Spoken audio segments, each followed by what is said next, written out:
എല്ലാവർക്കും സ്വാഗതം. ഞാനിവിടെ വന്നത് എന്തിനാണ് നിങ്ങൾ ടൈറ്റിൽ കണ്ടപ്പോൾ തന്നെ മനസ്സിലാക്കിയിട്ടുണ്ടോ? ഇതിനെക്കുറിച്ച് മുമ്പ് ഒരു വീഡിയോ നമ്മൾ ചെയ്തിട്ടുള്ളതാണ്.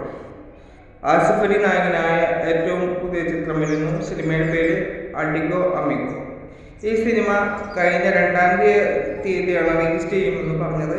പക്ഷേ മഴയുടെ പ്രശ്നമുള്ളത് കൊണ്ടാണെന്ന് തോന്നുന്നു അന്ന് അവരെ റിലീസ് മാറ്റിവെച്ചു. ഇപ്പോൾ ഈ സിനിമ ഈ വരുന്ന വെള്ളിയാഴ്ച റിലീസ് ചെയ്യാൻ പോവുകയാണ്. ഇനി വെറും 2 ദിനങ്ങൾ മാത്രം. ഈ സിനിമ ഞാൻ കാത്തിരിക്കാൻ കാരണം ഇതിലെ നായകൻ ആസിഫ് അലി ആയതുകൊണ്ടാണ്. ആസിഫ് അലി ഈ അടുത്ത കാലത്ത് ചെയ്ത സിനിമകളെല്ലാം മികച്ച സിനിമകളായിരുന്നു. അവസാനം ഇറങ്ങിയ ലെവൽ ക്രോസ് ആണ് എനിക്ക് ഏറ്റവും കൂടുതൽ ഇഷ്ടപ്പെട്ടത്. തലവൻ എന്ന സിനിമ നല്ല സിനിമയാണെന്നാണ് അറിയാൻ കഴിഞ്ഞത്. പക്ഷെ എനിക്കത് കാണാൻ കഴിഞ്ഞിട്ടില്ല.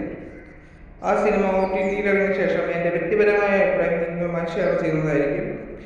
പിന്നെ ഈ സിനിമയിലെ മറ്റൊരു പ്രധാന കഥാപാത്രമാണ് സുരാജിൻ്റെ കഥാപാത്രം. ഇവർ തമ്മിൽ ഒരുമിച്ച് ഒരുപാട് സിനിമകൾ ചെയ്തിട്ടുണ്ടെങ്കിലും രണ്ടുപേർക്കും തുല്യ പ്രാധാന്യമുള്ള സിനിമ വരുന്നത് ആദ്യമായിട്ടായിരിക്കും.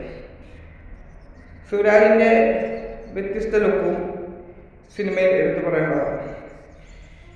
ഒരു പഴയ ട്രാക്കിലൂടെ തന്നെയാണ് സുരാജ് എത്തുന്നതെന്ന് ട്രെയിലറിലൂടെ ഏകദേശം ഒരു സൂചന തരുന്നുണ്ട്. എല്ലാം കൊണ്ടും ഒരു ആവറേജ് സിനിമയാവാൻ സാധിക്കും. നല്ലൊരു സിനിമ ആവട്ടെ എന്ന് ആത്മാർത്ഥമായി പ്രാർത്ഥിക്കുന്നു. അപ്പോൾ ഈ സിനിമയ്ക്ക് വേണ്ടി കാത്തിരിക്കുന്നവർ എത്ര പേരുണ്ടെന്ന് താഴെ കമന്റ് ചെയ്യുക. അപ്പോൾ മറ്റൊരു വീഡിയോയുമായി നമുക്ക് വീണ്ടും കാണാം. അതുവരെ ബൈ.